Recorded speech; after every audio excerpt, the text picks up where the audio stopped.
천사의 아침 방문을 찾아오신 여러분을 환영합니다. 오늘도 아침 예배 말씀으로 믿음과 위로의 시간을 갖게 되길 바랍니다. 성도 여러분 안녕하십니까? 오늘도 아침 예배에 찾아오신 성도님들을 진심으로 환영합니다. 하나님께서 우리에게 가장 원하시는 것은 무엇일까요? 바로 우리의 마음입니다. 어떻게 하면 하나님께 우리의 마음을 드릴 수 있을까요? 오늘 말씀을 꼭 들어보시길 바랍니다. 이제 기도하겠습니다.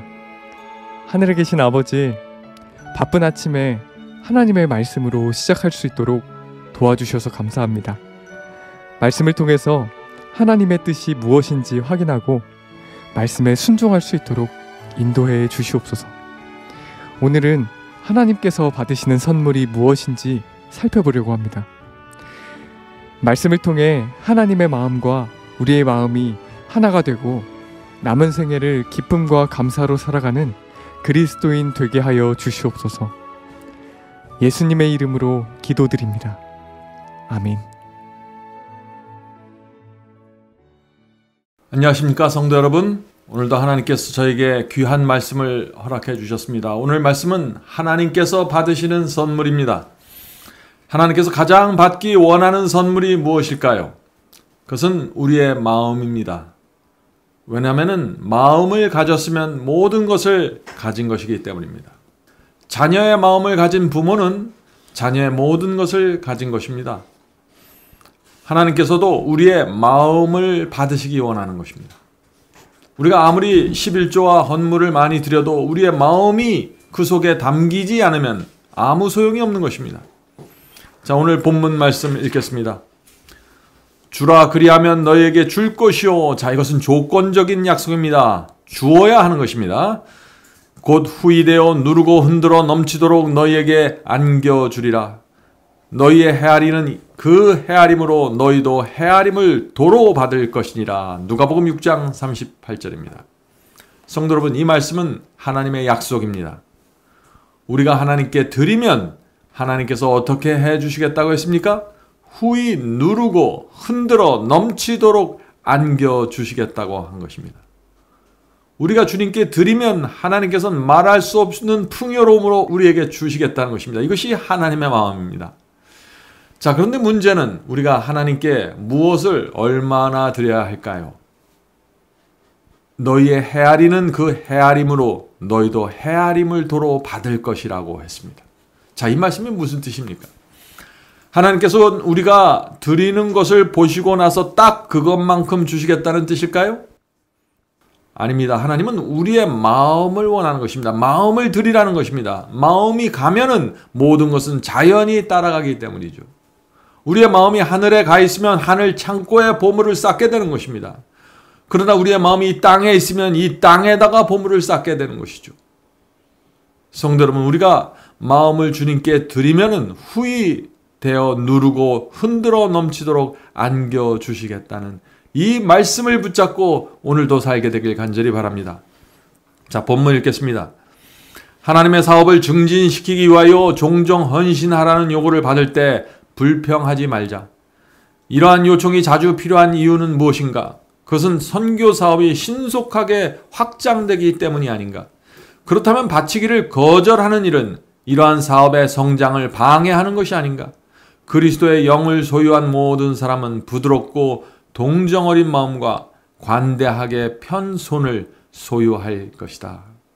참 아름다운 말씀이죠. 교회를 우리가 다니면은 교회의 필요와 복음 전파를 위해서 헌신하라, 헌금을 내라 하는 이런 말들을 많이 듣게 됩니다. 그때 성도들이 어떻게 해야 할까요? 이 질문에 대한 답은 참 어렵습니다. 왜냐하면 어떤 교회는 진리가 분명하게 세워져 있지만 어떤 교회는 거짓 복음이 세워져 있기 때문입니다. 진리가 무엇인지 모르는 사람이 복음을 분별할 수 없습니다. 그런 경우에는 하나님께 드리는 헌물과 희생의 방향을 선택할 수 없는 것입니다. 그냥 사람들이 이끄는 대로 따라갈 수밖에 없는 것입니다. 그런 경우에는 충성스러운 청지기가 될 수 없는 것입니다. 성도 여러분, 그러므로 하나님의 말씀과 진리가 무엇인지 정확하게 알아야만 우리의 희생과 헌신도 올바로 드려질 수 있다는 것입니다. 자, 그런데 교회 안에 진리가 분명하게 세워져 있고 마지막 시대를 위한 말씀이 전파된다는 사실을 우리가 확인한다면 어떻게 해야 될까요? 하나님의 왕국을 확장하기 위해서 적극적으로 우리가 참여하고 헌신해야 하는 것입니다. 계속 본문 읽겠습니다. 우리에게는 세상에 전해야 할 마지막 자비의 기별, 곧 사람들을 하나님의 날에 설 수 있도록 준비시켜야 할 기별을 선포하는 일이 맡겨져 있다. 우리는 자신의 책임을 깨닫고 있는가? 우리는 그 기별을 선포하는 일에 자신의 역할을 다하고 있는가? 영원한 유익을 위해 지금 해야 할 일이 있다. 우리는 오류 가운데 멸망해가는 세상 앞에 진리의 기치를, 진리의 깃발을 펼쳐야 한다. 성도 여러분, 그리스도인에게 놀라운 사명이 맡겨져 있는 것입니다. 우리에게는 지금 그리스도께서 재림하시는 길을 준비하고 예비하라는 사명이 맡겨져 있는 것입니다. 예수께서 오시기 때문입니다. 어둠 속에서 멸망을 향해 달려가고 있는 이 세상과 교회를 향해서 마지막 기별을 전해야 하는 것입니다. 그것이 우리 인생에서 가장 영광스러운 사명입니다. 우리가 이 세상을 살면서 해야 될 일이 많이 있죠. 그러나 그 중에 가장 영광스러운 것은 하나님의 진리를 선포하고 그 일에 내가 여러 가지 모습으로 참여하는 것입니다. 성도 여러분, 생각해 보세요. 사람들을 영원한 멸망에서 영원히 멸망당할 수 없는 그런 운명에서 영원한 생명으로 옮기는 일입니다. 거기에 무엇이 아까울 수 있을까요? 내가 참여할 수 있는 가장 큰 보람과 영광이 바로 거기에 있는 것입니다. 본문 읽겠습니다. 우리가 하나님의 보물 창고에 많이 가져갈수록 우리는 더 많은 것을 가져가게 될 것이다. 왜냐하면 그분께서는 우리 앞에 여러 길을 열어놓고 우리의 물질을 증가시킬 것이기 때문이다. 자, 여기 우리의 재산과 물질을 증가시키는 비결이 나오죠? 우리가 하나님께 마음을 바치고 헌신하면은 하나님께서 우리에게 물질도 허락할 수 있다는 것입니다. 왜 그럴까요? 내가 주님께 5개를 받으면 내가 그것을 하나님의 사회에 사용하는 통로가 될 것을 하나님께서 아시기 때문에 우리에게 자유롭게 물질을 주실 수 있다 하는 것입니다. 그런 사람들은 하나님께서 그 길을 인도해 주시는 것입니다. 자, 그런데 많은 사람들이 그런 신앙으로 들어가질 못합니다. 왜 그럴까요? 왜냐하면은 하나님을 믿으면 너무 많이 희생해야 된다고 생각하기 때문이죠. 말씀대로 순종하면서 살면 인생이 재미없어진다고 생각하는 것입니다. 왜 그렇게 생각할까요? 하나님을 진정으로 사랑하지 않기 때문입니다. 하나님을 사랑하면은 우리의 입에서 불평과 염려가 사라지게 되는 것입니다. 신앙은 하나님과 결혼하는 것입니다.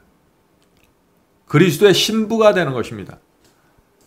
이 결혼은 이 세상에서 가장 많은 희생과 헌신이 포함된 관계입니다. 결혼 서약이야말로 가장 좁고 협적한 길을 걷기로 맹세하는 서약입니다. 이 세상의 결혼이 다 그렇습니다. 그럼에도 불구하고 두 사람은, 이 신랑 신부는 전혀 불평하지 않죠. 왜 그렇습니까? 서로 사랑하기 때문입니다.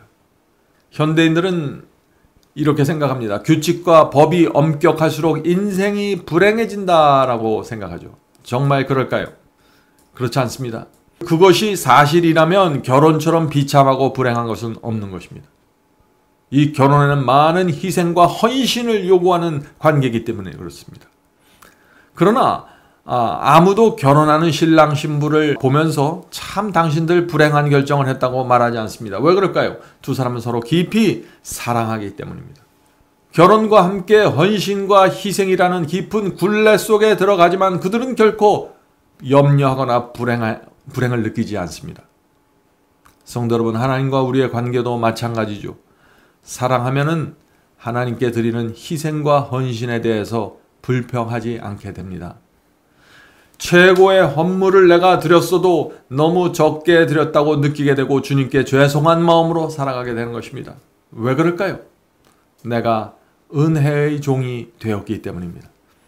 본문 읽겠습니다. 하나님께서는 당신의 선물을 배가하심으로 우리는 이기적인 사람이 되지 말아야 하며 11조와 헌물을 그분에게서 거두지 말아야 한다.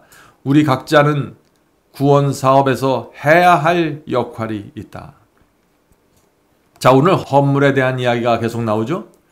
바울은 우리가 헌물을 드리는 분명한 원칙을 말씀하셨습니다. 고린도후서 9장 7절입니다. 고린도후서 9장 7절. 각각 그 마음에 정한 대로 할 것이요 인색함이나 억지로 하지 말지니 하나님은 즐겨내는 자를 사랑하시느니라. 성도 여러분, 중요한 것이 무엇입니까? 즐거운 마음으로 헌신하는 것입니다. 하나님께 드리는 것이 즐거운 것입니다.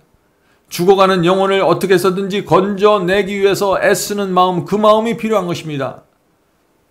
그런 마음이 있으면 11조와 헌금은 인색함이나 억지가 되지 않을 것입니다. 하나님께서 기뻐 받으시는 선물이 될 것입니다. 성도 여러분, 이 세상에서 가장 행복하지 않는 신랑 신부가 어떤 사람들일까요? 결혼은 했는데 사랑하지 않는 사람들입니다. 이 부부는 사랑이 깨지면 바로 그때부터 서로에게 바치는 헌신과 희생에 대해서 불평하게 됩니다. 내가 저 사람을 위해서 이렇게까지 해야 하는가 생각하게 되는 것이죠. 사랑이 식어지면 결혼은 무거운 멍해가 됩니다. 성도 여러분, 우리와 그리스도의 관계, 우리와 하나님도 마찬가지입니다. 우리가 하나님을 진심으로 사랑하면 11조나 헌금을 무거운 멍해로 생각하지 않게 되는 것입니다. 본문 읽겠습니다. 선물과 헌물이 우리 중 누구에게도 구원을 얻게 하지는 않을 것이다. 자, 이 말씀은 중요한 말씀이죠. 11조와 헌금을 잘 드리면 그것이 공로가 돼서 우리가 구원받을 수 있을까요? 그렇지 않습니다. 그런 신앙은 우상 숭배자들의 신앙이죠. 절에 가서 1000배, 100배를 하면은, 그렇게 절을 하면은 나중에 극락으로 왕생하고 큰 복을 받게 된다 하는 것은 우상 숭배자들의 생각이죠. 구원은 우리가 들은 어떤 희생이나 공로로 얻어낼 수 있는 것이 아닙니다. 구원은 하나님의 피로 이루어지는 것입니다. 하나님의 사랑과 희생을 알면은 자연히 드리고 싶고 바치고 싶게 되는 것입니다. 하나님께서는 그런 성도들을 붙잡고 우리의 인생을 인도해 주시는 것입니다. 성경의 종교는 영원히 그것을 통하여 하나님과 교통하며 하나님께서 사랑하시는 것을 사랑하고 하나님께서 미워하시는 것을 미워하는 우리의 도덕적 본성을 개발시키는 데 있다. 자, 성도 여러분, 이 기독교 신앙은요, 하나님께서 사랑하는 것을 나도 사랑하고 하나님께서 미워하는 것 나도 미워하는 것입니다. 자, 그런데 하나님과 내가 이렇게 한 마음이 되려면은 내가 주님을 진심으로 사랑해야만 되는 것입니다. 성도 여러분, 이 사랑은 행동하고 희생하게 만듭니다. 사랑은 그리스도를 하늘에서 이 땅에 내려오게 만드셨습니다. 자원에서 십자가에 달리도록 만드셨습니다. 사랑은 결정하는 것이고 행동하는 것입니다. 그러므로 여러분이 또 제가 사랑하면 자연스럽게 적극적인 헌물과 11조와 각종 희생이 나오게 되는 것입니다. 오늘 많은 분들이 사랑을 머릿속으로만 하려고 하죠. 사랑을 느낌과 감정으로만 하려고 합니다. 그런데 그것은 거짓 사랑입니다. 이 거짓 사랑의 특징은 무엇인가? 진리가 희생을 요구하고 십자가를 지라고 요구하면 이 거짓 사랑은 연기처럼 사라져버리고 맙니다. 자, 마지막 본문 읽겠습니다. 하나님께서는 그대가 자신을 바치지 않는다면 그대의 헌물을 받지 않으실 것이다. 성도 여러분, 이것은 정말 중요한 말씀이죠. 하나님께서 원하시는 것은 돈이나 재물이 아닙니다. 하나님께서는 당신의 아들을 죽음에 내주셨습니다. 하나님께서는 그 죽음에 대한 감사와 그 사랑을 원하시는 것입니다. 우리의 마음을 원하시는 것입니다. 우리의 마음이 그런 마음이 되면은 우리의 신앙은 풍요로운 열매를 맺게 될 것입니다. 계속해서 읽겠습니다. 그분께서는 그대에게 맡겨진 당신 자신의 재물뿐 아니라 하나님의 아들의 무한한 핏값으로 사신 그대의 몸과 혼과 영 속에 있는 당신 자신의 소유를 요구하신다.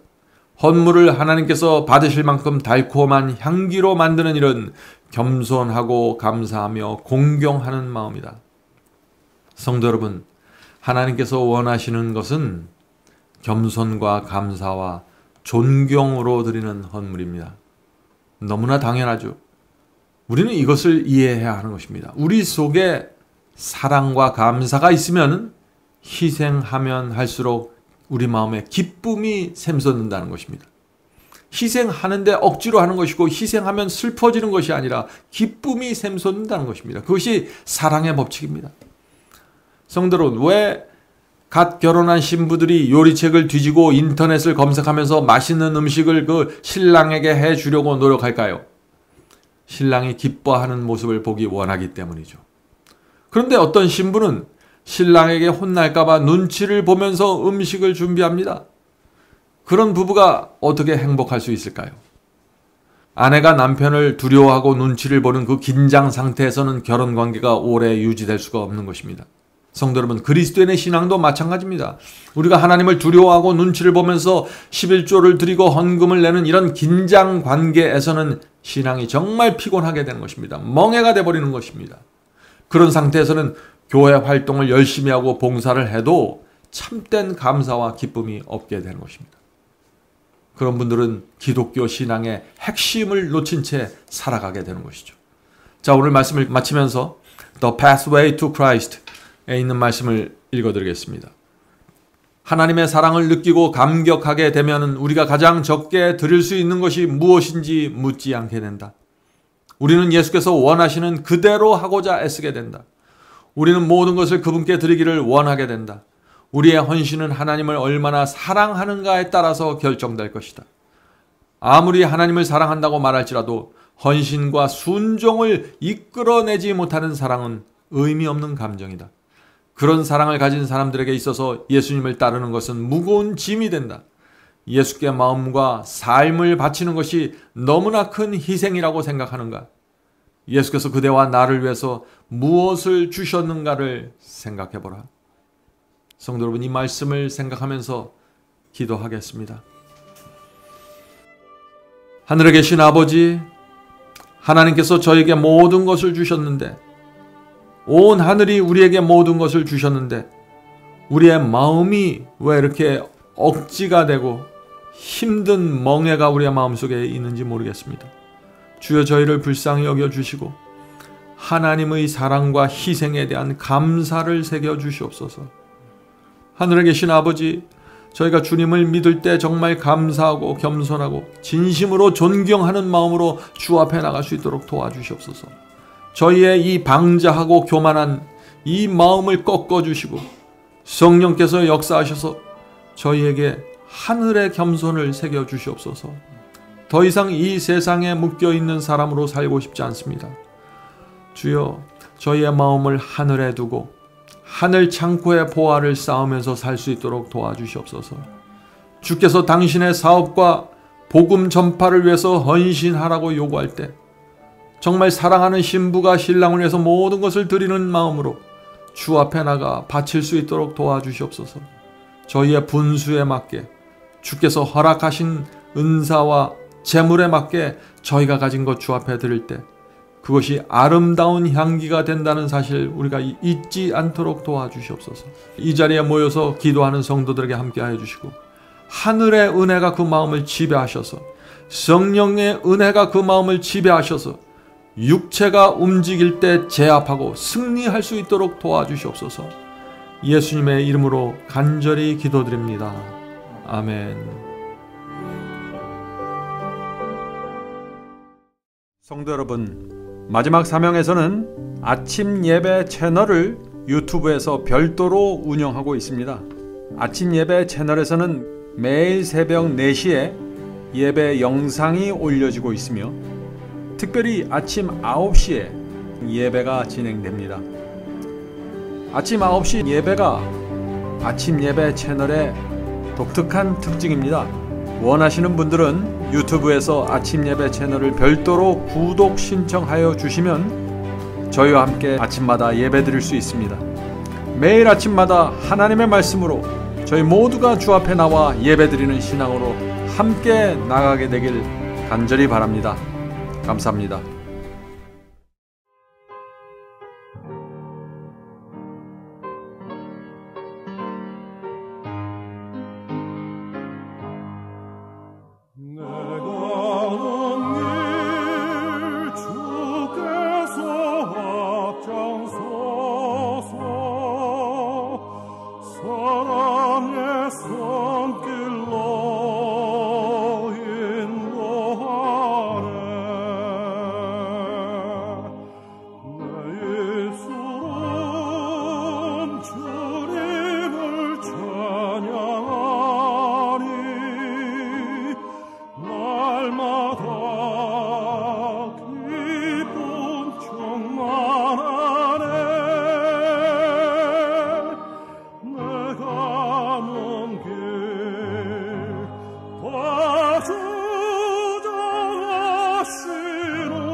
구원된 것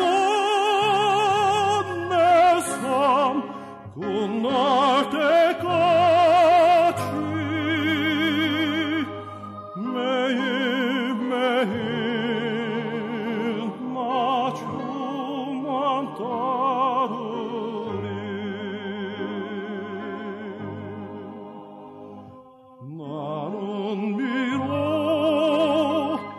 약하고 흔들리나 사랑의 주님만 바라보네. 내 주님은